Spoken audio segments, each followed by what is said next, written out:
Kamusta mga kalapatid, mga kapatid, mga kaburo ko to?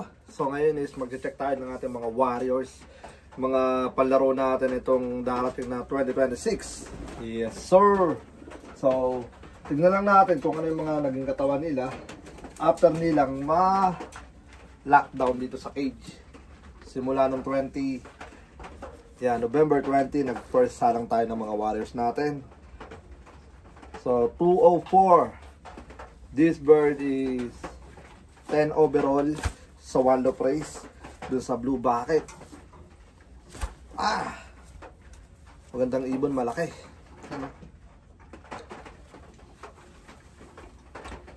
Yep. Itong ibon na to is very consistent. Lahat ng may race money is pumarte siya. Mula sa 250 miles, 300, at saka sa 350. Ito yung dahilan kung bakit nagkaroon tayo ng malaking TV. 85 inches si Mr. Bucket. Yan. Magandang ibon. So ito yung nakasala ngayon. Setup siya para sa One Love Race, yung magiging YBs na ito. So ang magiging YBs na ito ay pang One Love Race natin. So yung itlog na ipasa ko na doon sa may baba, isang peraso, nandito kala Miss Sexy, kay Sexy Lady, doon ko nilagay. Isang peraso lang kasi yung isa nabasag, but it's okay. Ito na yung nila, ito na yung second clutch nila, parating na. Yep. Ito naman yung kapares na si 111, 21 ay si 22. Ito ay first drop sa 361 miles, 6th place, 8 seconds behind sa first place. Yan. Money winner din to, 2 or 3 times din tong money winner. Yan, pumarte din siya. Ang nilipad naman nito, ang nilipad naman nito is puro bundok. Doon sa sa Utah. Yes sir. Ito yung ating 20. Uy, pera. Ayun, pera. Tinitignan ko lang yung mga katawan nila, if bumaksak ba o gumanda. So, based dun sa natin, pakita sa jacket natin, sweater natin. Based dun sa sa una natin ang hawak, grabe, napakaganda, napakabigat. Alright, lalo to. Yan. Ito naman ang ating, ayun is dugong Maharlika yun. Ito naman is Maharlika lang. Yeah. Kaya naging dugong Maharlika yun kasi yung nanay nun Maharlika, tapos yung tatay niya Maharlika. Bali, itong hen na to na hawak ko kanina is full sibling na ito. Yung pamangkin na ito yung tatay nun. So napakagrabe. Para silang winner. Setup natin, tingnan natin kung maglalabas din sila ng winner, kasi di natin masabi porket winner to winner na is maglalabas ng winner. Kadalasan minsan winner to winner di naglalabas. Pero ang pinakamaganda ron, meron na silang at least 50% na chance na maglabas, kasi para sila ng dugong nananalaytay na tagumpay. Alright. So ito naman. Ito yung pinakagusto ko kapag kukunin ko yung mga breeder ko, hindi nagwawala. Pag nagwawala, pangit. Bakit? Kasi ibig sabihin, stress sila at hindi sila masyadong panatag sa atin. Alright, ito naman si 07. Naman to, ito yung pinaka-unang-unang nag-champion sa Campo Capistrano. First place, 2020. So, ito si 2020, yung hen 2021, tapos 2022 naman yung kanina. Yep. Naglabas na rin to ng money winner, si Deadshot sa dito Martinez Classic. Yan. Kalahi din yung nanalo etong kalahi nila. Yung mga nanalo ng etong year lang 2025. Ang pinakamaganda lang sa mga ibon natin, every year hindi man sila nagpa-first pero may score. Pero 2020 first place, ito si 07 kung kilala nyo. Tapos yung nestmate naman ito, grabe. Third overall naman yung money winner din siya sa One Love Race. Tapos mag nestmate, tapos yung ito yung kanina si Mr. Bucket. Ito yung kapares, ay ito yung nestmate niya. Pero muna, sige na. Kamu na magdandem. Diba, di sila mapalag. Ayun na si 13407. Tapos ito naman si number na 205. Nestmate ni ni 204. Yan, 2022. Ito yung first place natin ng 2022 sa Texas Cash for Texas Dash for Cash. Yan, 2022. Nestmate ni ni Bucket. Yan, ito naman ayun si Mr. Bucket. Ito naman si Mr. Texas. Wala, hindi ko pa kasi nabibigyan pero ang lahi naman nila yung mga dugong bughaw. Yan. So, pinaras ko siya rito kay kay 07. Bali LOL, na to kasi yung tatay nito ay full sibling ng tatay yung tatay nito ay full sibling ng tatay ng tatay nito. Pasay na yun. Yeah, ito na si 2022. Yes, sir. Yan. Gandang katawan. Yup, itong apat na to. Ang balik 2 pair natin is naka-set up for one low price. Yan. Sige, yan kayo. Yup. So, ito.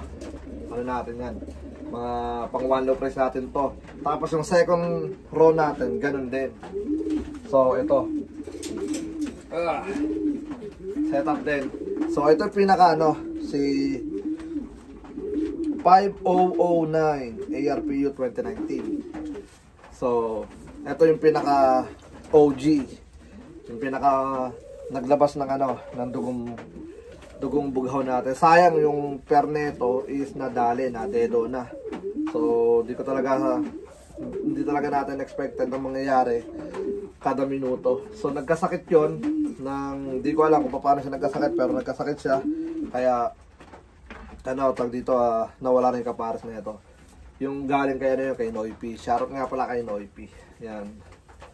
Yung mga ibon natin. Yep.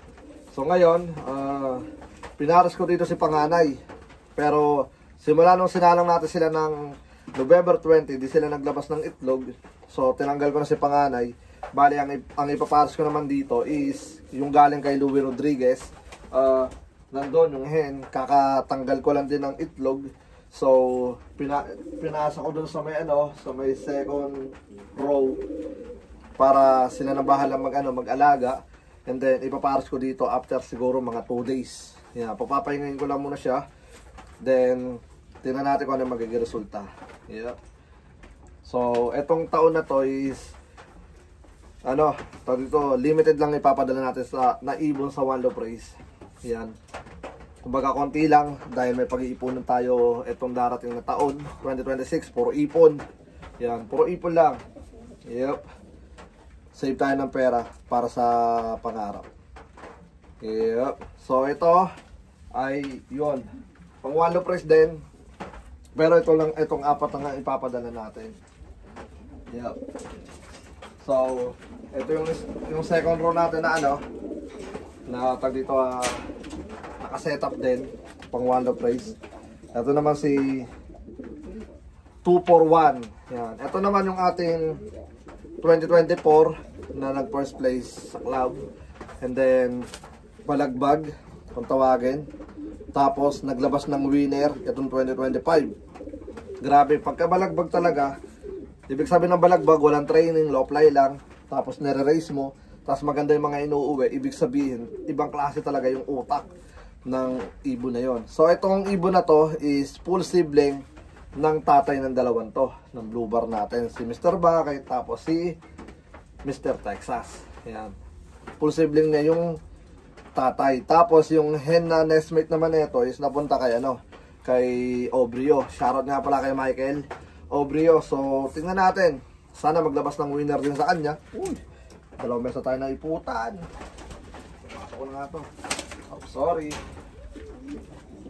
Naglilimlim kasi kaya panay sabi ito kaya ganon. Grabe ito na ito. ipon na ipon. Pagka ano talaga, mga naglilimlim eh, iniipon nila yung mga at nila. Dahil ayaw nila tumahay doon sa mismong ano, itlog nila. Pugad. Grabe oh. Dami. Alright. So ang kapares naman noon ni ano natin, ni Mr. Anong 2025 natin na ano, na tawag dito, 2024 na first place. Ito, si 19483. Yan. Etong ibon na to, na-acquire natin to kay, ano, kay Louie noong 2021. Yep. Ang nangyari dito sa ano na to, sa ibon na to, ang lahi na ito is Wolverine. Yan. Wolverine. Naglabas ng winner. Yan. Etong ano lang, etong 2025. 405. Yan. Nanalo siya ng ano, ng ating 6th place ba siya? Anong place ba siya? 8th place. 8th place yata siya. Yan. 405 miles. Grabe. Pang fifth ano na siya ngayon, pang fifth overall. Versus 900 plus. So, napakagaling na ibon yung kanya nilabas. Ang maganda pa doon, mag-nestmate din. So, meron tayong mag-nestmate ng 2020, tsaka 2022, tapos 2025. Grabe, di ba? Tatlo na yung mga mag-nestmate natin. Tapos, marami rin tayong mga winner na ano, pumarte sa final race. Marami rito, yung iba na out ko na rin. Yun talaga, hindi lahat kailangan mo talaga mag-share ng blessing. At saka nakakatuwa lang kasi yung ibang nakabili sa atin is nanalo na rin sa one of race.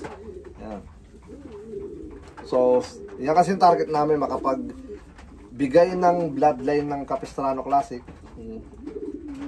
Tapos mag-winner sila kasi pag nangyari yun, doon pa lang is panalo na tayo. Ibang klase yun mga tol. Magandang ano yun. Pag dito magandang achievement yun para sa amin. So ngayon, nandito tayo sa third. Iyanan muna natin sila. Yan. Dito lang muna tayo sa apat. No, papakita ko pala sa inyo yung mag-estimate na nanalo natin etong taon. So,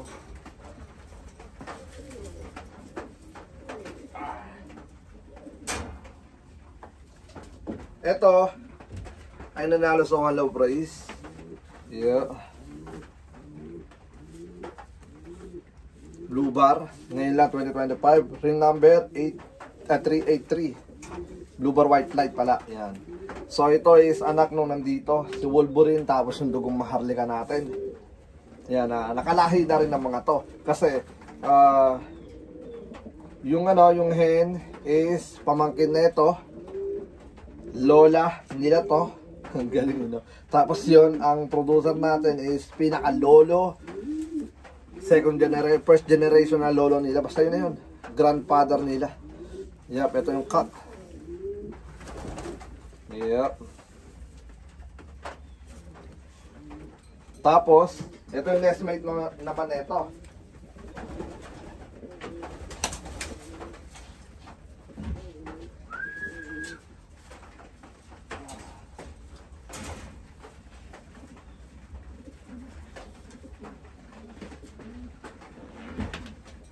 Ito yung nestmate niya, para silang blue bar white light. Yup, ganda. Ring number naman ito is 389. Yung isa 383. Yan. Pero mag-nestmate sila. Yup. Sabay silang nasa tawag dito, nasa bow. Kaya nga mag-nestmate na eh. Galing oh. Kumukhang kamukha niya pero kak nga lang yun. Blue bar white light. Yup. Ito yung 405 miles warriors natin. Hen pa siya. Yeah. First drop, yan, nagati-ati sila sa 45,000. Kaya naging 4.5. Yun, napakaganda. Alright, so yun na nga. Saka muna, nag-update lang tayo. Nangangapa-ngapa lang ako ng mga katawan ng mga ibon natin. Dahil minimake sure ko na before mapisa yung mga young bird nila, yung mga katawan nila buhay na buhay, buong buo, ready sa magiging stress nila. Yan. Wala tayong binibigay na supplement sa mga nagtatanong kung ano ginagawa natin. Wala. Start lang mga tol. Start. Yan. Tapos hanggat may patuka, huwag kayong maglalagay. Kasi di ba, paglagay kayo ng lagay, ginagawa nila is namimili sila, tinatapon nila. Marami nasasayang. Pagka ganun, ginagawa ko, konti na nilalagay ko. Hanggat meron ako nakikita, dito, hindi ako naglalagay. Hayaan ko silang umubos ng mga patuka dyan. Kasi ang dami nasasayang paglagay tayo ng lagay. Marami din naman, may mga natapon na nga dito eh. Kasi di talaga maiwasan yan na maging maarte yung mga warriors. But yun na nga, hanggat meron, huwag kayo maglagay. Kailangan sila yung masusunod. Ay, kailangan tayo masusunod kaysa sila masusunod. So yun na nga, good luck sa lahat. And sa breeding season, good luck. And then pwede na rin pala kayo sign up sa Wing Companion Capistrano Classic for 2026. Andun, limited lang. Pag na-hit natin, I wish ma-hit natin yung 600 bird this year. Sa next year. Pagka na-hit natin yun, is close na tayo. So, yun lang ang kailangan natin. Alright, so yun na nga, bali hanggang dito na lang. Peace out, let's go.